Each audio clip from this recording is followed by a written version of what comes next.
నేను నామములకు వ్యతిరేకంగా వందనాలు స్థితులు స్తోత్రాలు తెలియజేస్తున్నాను. ఆయన ఇదిగా శివ ధ్యానాలు చేసుకొని మాతో మీరు మాట్లాడి మమ్మల్ని నడిపిస్తున్నందుకు మీకు వందనాలు. వాటి ద్వారా బలపరిచిన స్థిరపరిచిన చిన్న ప్రార్థన వేడుకుంటున్నాము తండ్రి. ఈరోజు మనం చదువుబడినటువంటి వాక్యంలో మన టాపిక్ ఒప్పుకొనుట విశ్వసించుట.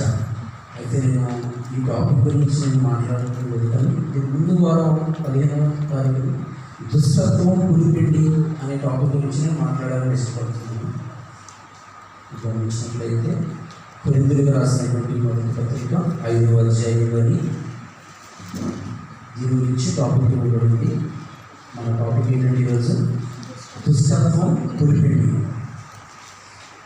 ఇక్కడ అపోస్తలుడైన పౌలు గారు కొరింథీ సంఘానికి ఒక లేఖ రాస్తున్నారు. ఏంటంటే ఆ లేఖ, ఈ సంఘంలో కొన్ని భయంకరమైనటువంటి తప్పులు జరుగుతున్నాయి, ఈ సంఘంలో కొన్నిటువంటి పరిస్థితులు బాగోలేదని చెప్పనేసి ఈ కొరింథీ సంఘానికి అపోస్తలుడైన పౌలు గారు ఒక లేఖ రాస్తున్నారు.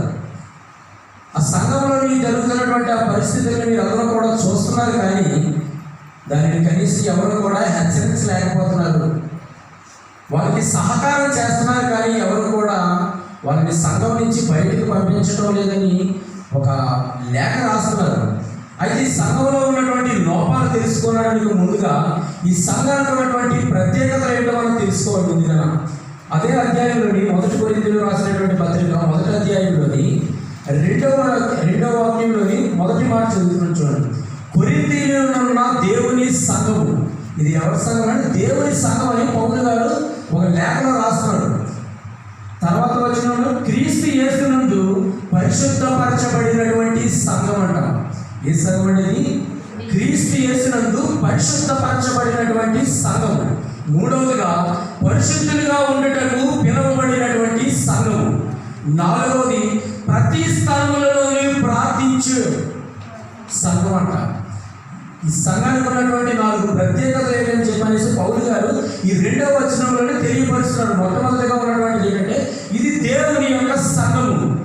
తర్వాత క్రీస్తు యేసునందు పరిశుద్ధపరచబడినటువంటి సంఘము, పరిశుద్ధులుగా ఉండటానికి పిలువబడినటువంటి సంఘము, ప్రతి స్థలంలోనూ ప్రార్థించే సంఘం అని చెప్పేసి అపోస్తలుడైన పౌలు గారు ఈ సంఘం గురించి తెలియపరుస్తున్నారు. అదేవిధంగా 7వ వచనంలో 2వ మాటలో కూడా ఏమన్నదంటే కృపావరములలో ఏ లోపము లేనటువంటి సంఘం అని చెప్పనేసి ఈ సంఘం గురించి వాళ్ళు ప్రత్యేకతలు తెలియపరుస్తున్నారు.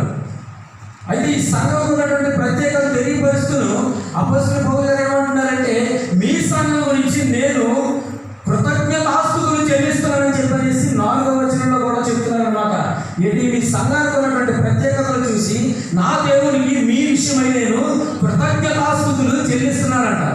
నేను కొన్ని స్థానాల్లోకి వెళ్ళినప్పుడు అక్కడ ఉన్నటువంటి సేవకులు అనుకుంటాను, ఒకసారి బ్రదర్ మీరు ఎక్కడి నుంచి వచ్చారని చెప్పేసి అంటుంటారు. అంటే నేను నర్సీపట్నం నుంచి వచ్చానండి, నేను పేరాకమినిస్ట్రీస్ మా సంఘ సేవకులు మరి సుందరరావు పాస్టర్ గారు అని చెప్పినప్పుడు అక్కడ ఉన్నటువంటి వాళ్ళకి తెలిసినట్లయితే ఖచ్చితంగా చెప్తుంటారు, బ్రదర్ మీ సంఘం గురించి మేము విన్నాం, మీ సేవకుల గురించి మేము విన్నాం, స్వార్థ పరిచయం చేసినటువంటి సంఘం, చాలా అనుభవజ్ఞానం కలిగినటువంటి సంఘం, మీ సేవకుల పరిచయం ఎంతో భారం కలిగి అనేక రాష్ట్రాలు అనేక జిల్లాలు వెళ్తూ ఉంటారట.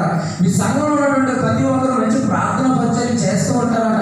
సువార్త భారం కలిగి ఉన్నటువంటి సంఘం అని చెప్పేసి వాళ్ళు చెబుతున్నప్పుడు నాకు ఎంత సంతోషం అనిపిస్తుంటుంది అన్నమాట. ఎందుకంటే ఆ సంఘం గురించి ప్రతి ఒక్కరు కూడా ఇలా మాట్లాడుకుంటుంటే ఆ సంఘంలో నేను కూడా ఒకటి కదా, ఆ సంఘంలో నేను కూడా ఒకటి ఉన్నాను కాబట్టి ఆ సంఘం గురించి మాట్లాడుతున్నప్పుడు నాకు ఎంతో సంతోషం కలిగింది. అలాగే పౌలు గారు ఈ సంఘం గురించి ప్రత్యేకత తెలియపరుస్తున్నారు.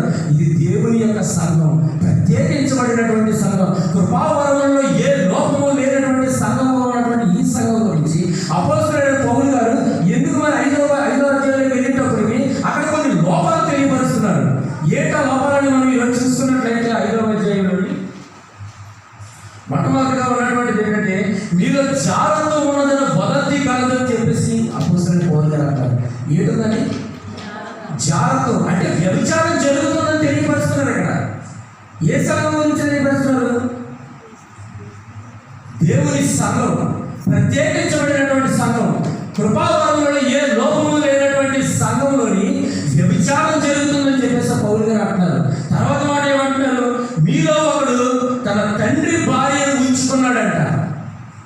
ఏం చేస్తున్నారని సంఘం గురించి ఇక్కడ తెలియపరచడం లేదు. కానీ సంఘంలో ఉన్నటువంటి ఒక తండ్రి యొక్క భార్యను ఉంచుకున్నాడంట. అంటే ఒక తల్లితో సంసారం చేస్తున్నాడంట కొడుకు. ఎందుకండి ఈ సంఘం చూస్తే పరిశుద్ధమైన సంఘం అని చెప్పేసి చెప్తున్నారు. తీరా చూస్తే దీనికి ఉన్నటువంటి ఏంటంటే పరిస్థితి, అన్న తల్లితో కూడా సంసారం చేస్తున్నారని చెప్పేసి అంటున్నారు. తర్వాత ఏమంటున్నారు, అట్టి జాగ్రత్తము అన్య జనులలో జరగదు. దేవుడు నమ్ముకోలేనటువంటి వారిలోని కూడా ఇటువంటి భయంకరమైన పరిస్థితి జరగదని చెప్తున్నారు. ఇదంతా జరుగుతుంది, సంఘంలో జరుగుతుంది. సంఘం బయట దేవుడి గురించి తెలియలేనటువంటి వాళ్ళు కూడా ఈ పరిస్థితులు చేయరు అని చెప్పేసి పౌలు గారు తెలియపరుస్తున్నారు. తర్వాత ఏమంటున్నారు, ఇట్లండి మీరు పొందుచున్నారే కానీ మీరెంత మాత్రము దుఃఖపడి ఇలాంటి కార్యము చేసిన వారిని మీలో నుండి వెలివేసిన వారు కాదు అంట. ఇదంతా జరుగుతుందని సంఘంలో ప్రతి ఒక్కరికి తెలుసంట. కానీ ఏం చేస్తున్నారు, అలాగే సంతోషపడుతున్నారు, వాళ్ళు సహకారం చేస్తున్నారు, వాళ్ళతో ఏకీభవిస్తున్నారు. కానీ సంఘంలో నుంచి వారిని వెలివేయడం లేదని చెప్పేసి అపోస్తలుడైన పౌలు గారు తెలియజేస్తున్నారు. సంఘంలో నుంచి వెలివేయడం లేదంట, వారికి సహకారంగా ఉన్నారంట. ఇది చేస్తున్నటువంటి వారి గురించి మీరు కనీసం ప్రార్థన కూడా చేయడం లేదంట ఈ సంఘం. ఈ మధ్య నేను ఒక దగ్గర ఉన్నప్పుడు ఏం చేస్తున్నానంటే, ఒక తల్లి కొడుకును బైబిల్ తీసుకొని తాళం వేసేసిన ఇంటికి తాళం వేసి ఇక అయిపోతుంది, పావుదం వేడైపోయింది, పాస్టర్ గారు వచ్చేస్తారని చెప్పనేసి అన్నాను. అంటే దేవుని సన్నిధికి వెళ్ళడానికి వాళ్ళ యొక్క ఆసక్తి. అంటే 7 గంటల కల్లా దేవుని సేవకులకు వచ్చేస్తారు, 7 గంటల కల్లా వెళ్ళిపోవాలని చెప్పేసి ముందుగా రెడీ అయిపోయి వెళ్ళిపోవాలని చూస్తుంది. నేను అప్పుడే వెంటనే గురించి దేవుడికి కృతజ్ఞతాస్తుతులు చెల్లిస్తున్నాను. ప్రభు, నిజంగా వీళ్ళు ఎంత భక్తితో కలిగి ఉన్నటువంటి పిల్లలు, దేవుడి యొక్క భయభక్తులు కలిగి దేవుడి సన్నిధిలోని వీళ్ళు కనిపించాలని వీళ్ళు ఉన్నటువంటి ఆశని చాలా గొప్ప సంగతి అనుకున్నాను. కానీ వారి వెనకాతలు నేను అలా వెళ్తుంటే నేను వస్తున్న సంగతులు గమనించుకోలేక వాడు అనుకుంది అప్పుడు బేపదరా ఆ చీటీలో వచ్చేస్తాడు బేపద అంటుంది. అంటే ఏంటంటే ఇది చీటీలో భయపడిపోయి అప్పుడు భయపడి దేవుడి మందిరంలోని 40 రోజులు తల దాచుకోవడం మొదలెట్టాడు. ఆవిడ ఉన్నటువంటి పరిస్థితి ఏంటంటే 40 రోజులు కూడా దేవుడి మందిరంలో గడిపేస్తా, చీటీలోడు వచ్చి చూసుకొని వెళ్ళిపోతాడు. కేవలం దాని గురించి మాత్రం ఆవిడ వస్తున్నట్టు నాకు తెలిసి. ఈ మధ్య కుర్రోడు నాతో అంటున్నటువంటి మాట ఏంటంటే, అయ్యా చల్లగా చూపించడు, ఈ అబ్బాయి ఎలాగుందని అడుగుతున్నాడు. ఈ అమ్మాయి ఎలాగుందని అంటే ఎవరిని ఈ అమ్మాయిని అడిగాను అని, ఈ అమ్మాయి ప్రతి ఆదివారం దేవుని సన్నిధికి వస్తుందని అమ్మాయి. అయితే ప్రతి ఆదివారం వచ్చినప్పుడు నేను మాట్లాడడానికి అవకాశం కుదరలేదు. ఈ 40 రోజుల ఉపవాసం బాగా దగ్గర అయ్యిందండి నాకు. బాగా దగ్గర అవ్వడం వల్ల నవ్వు బాగా సెట్ అయ్యిందని చెప్తారు. ఎంత దరిద్రమైన పరిస్థితి అంటే దేవుని సన్నిధికి వచ్చేసి వాడు చేస్తున్నటువంటి పని ఏంటంటే, ఈరోజు అపోస్తలుడైన పౌలు గారు చెప్తున్నటువంటి మాట ఏంటంటే, వీరి సంఘం యొక్క ప్రత్యేకతలు పేరుకి క్రైస్తవులు అని చెప్పుకుంటూ బైబిల్ పట్టుకొని 40 రోజులు కూడా ఉపవాసాలు చేస్తూ 40 రోజులు దేవుడి సన్నిధిలో గడపడానికి వస్తున్నటువంటి వాళ్ళు వీరు ఏ విషయంలో వస్తున్నారు? దేవుని సన్నిధి ప్రయాసపడి బాగా వహించిన సమస్య చేయడారా మీరు నా ఎంతగా రెండేళ్ళు దేవుడు వాక్యం సేవకులు ఎంతమంది ప్రయాసం, ఎంతమంది బాధతో, ఎంతమంది దేవుడి సన్నిధిలోని ఈ రోజు మన దుష్టత్వాన్ని విడిచిపెట్టడానికి వస్తున్నాం. అసలు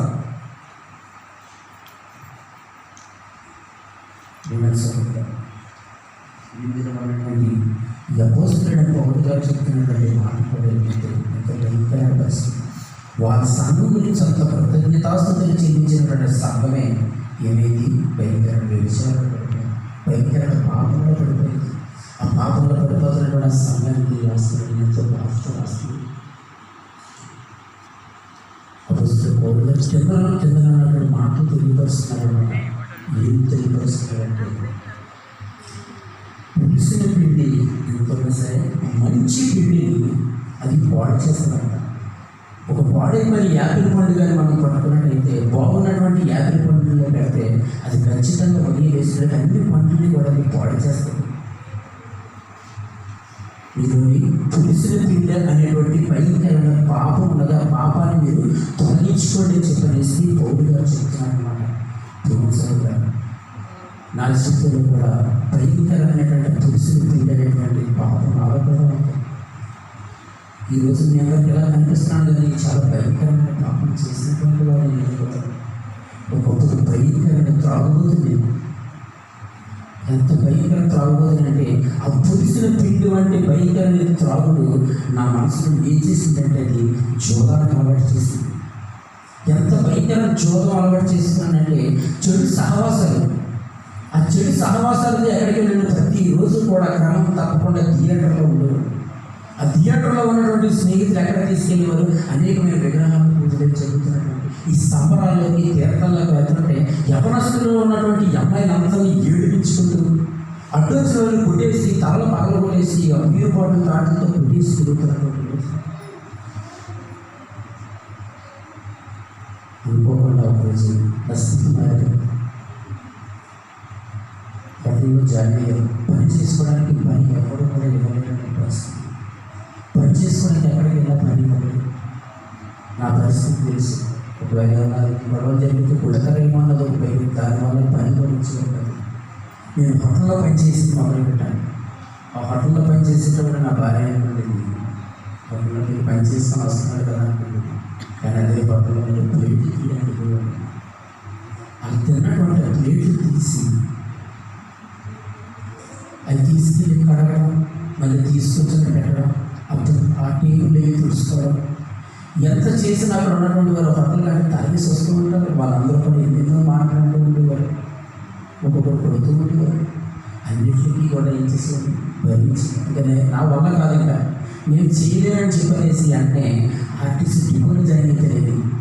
ఆర్టిస్ట్ డిపోని జాయిన్ అయినప్పుడు చిన్న షార్ట్ వేస్తాం, లోపల పని వేస్తాం, ఒక చేతితో డొక్కు పట్టుకొని ఒక చేతితో బ్రష్ పట్టుకొని లోపలికి వెళ్ళి ఆ సీట్ల కింద ఉన్నటువంటి మట్టి అంతా తెలుస్తూ ఉండేవాడు.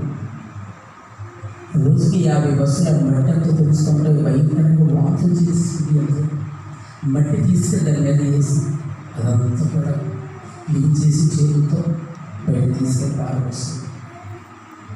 ఎంత భయంకరమైన స్థితి జరిగిపోయిందంటే ఆ జీవితం నాకు కూడా చాలా చేయలేకపోయింది. అలాంటి పరిస్థితుల్లో లెఫ్ట్ డేస్లోని నా భార్య దేవుని సన్నిధికి వచ్చింది.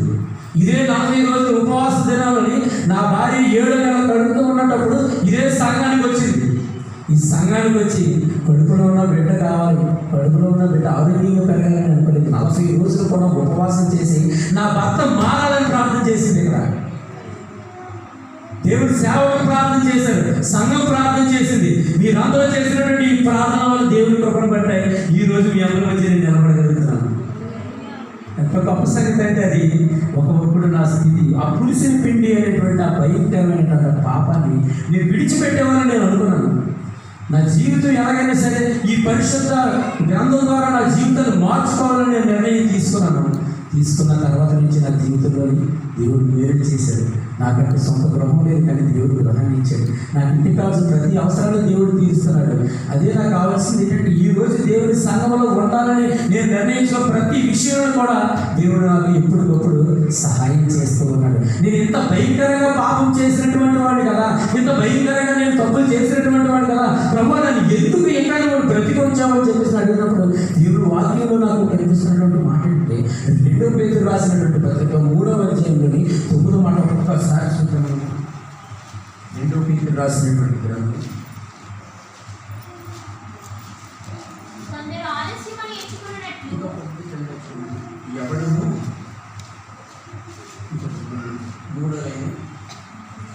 ఎవడును నశింపవలనని ఇచ్చయింపక అందరూ మారు మనసు పొందవాలని కోరుచు మీ ఎడల దీర్ఘ శాంతము గలవాడినై ఉన్నాడు. దేవుడు నాపై చూపిస్తున్నటువంటి ఆ కృప ఏంటంటే నేను మారు మనసు పొందాలని. నువ్వు తప్పులు చేసా కానీ ఆ దేవుని యొక్క కోపం మా మీద ఎందుకు రావడం లేదంటే ఇంకా నువ్వు మారు మనసు పొందుతావని దేవుడు దీర్ఘశాంతము గలవాడై ఎదురు చూస్తూ ఉంటున్నాడు. ఈరోజు వాక్యం చెప్తున్నప్పుడు నాకు చదువుతున్నటువంటి ఏమనిపించిందంటే ఇది అపోస్తలుడైన పౌలు గారు కొరింథీ సంఘానికి రాసినటువంటి లేఖ కాదు, పరిశుద్ధాత్మ దేవుడు ఈ జయప్రకాష్ రాసిన లేఖ ఖచ్చితంగా నేను చెప్తున్నాడు. ఎందుకంటే నాలో ఉన్నటువంటి లోపాన్ని దేవుడు తెలియపరుస్తున్నాడు. ఇంకా నీలో ఏమైనా పులిసిన పీట అనేటువంటి ఏమైనా భయంకరమైన పాపం ఉందేమో ఆ పాపాన్ని ఇప్పుడే నువ్వు విడిచిపెట్టు. ఆ విడిచిపెట్టమని చెప్పేసి దేవుడు నాకు చెప్తున్నాడు. ఈరోజు ఇక్కడ ఉన్నటువంటి వాక్యం మీ అందరి గురించి మాత్రమే చెప్పడం లేదు, కానీ దేవుడు నాతో మాట్లాడిన మాటలు మీ అందరితో నేను జ్ఞాపకం చేసుకున్నాను. ఇదే కరోనా టైంలో కరెక్ట్గా ఈరోజు 22వ తారీఖు జనతా కర్ఫ్యూ స్టార్ట్ చేసినట్టు నాకు కరెక్ట్గా 2 సంవత్సరాల క్రితం 3 సంవత్సరాలు కరెక్ట్గా ఆ రోజే జనతా కర్ఫ్యూ స్టార్ట్ అయింది 22వ తారీఖు. ఆ రోజు నుంచి ఈ రోజు వరకు కూడా ఎన్నో భయంకరమైన యాక్సిడెంట్లు చూసాం, భయంకరమైన మరణాలు చూసాం. మన కళ్ళ ముందే కంటికి ఇలా ఉదయం కనిపించినట్టు సాయంత్రం చనిపోయినటువంటి వారు చూసాం. అటువంటి వారందరినీ కూడా తప్పించి దేవుడు ఈ రోజు సన్నిధిలో మనందరినీ కూర్చోబెట్టాడంటే ఆయన ప్రణాళిక ఏదో ఉంది ప్రతి ఒక్కరి మీద కూడా. ఏంటి ఆ ప్రణాళిక? మనం బ్రతికి ఉంటుండే కదా దేవుడి గురించి మనం ఏదో ఒకటి చేయాలని నిర్ణయం తీసుకోవాలి. ముందు బ్రతికి ఉన్నామంటే కేవలం తినడానికి ఉండడానికి తిరగడానికి కాదు, కానీ దేవుడి పని ఏదో ఒకటి చేయాలని నిర్ణయం తీసుకోవాలి ముందు. ఇప్పటికీ కూడా చాలా ప్రాంతాల్లో ఇంకా కర్ఫ్యూ అవుతూనే ఉంటుంది కదా, చాలా ప్రాంతాల్లో ఇంకా లాక్డౌన్ అవుతుంది కదా.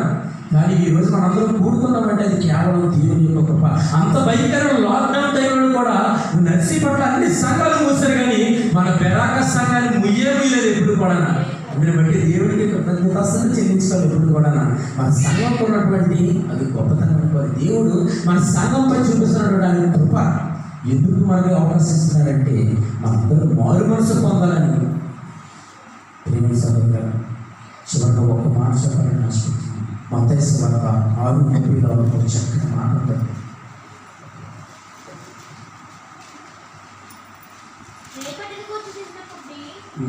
రేపటి దినము దాని సంగతులను కూర్చి చింతించును, ఏనాటికి ఆనాటికి చాలును.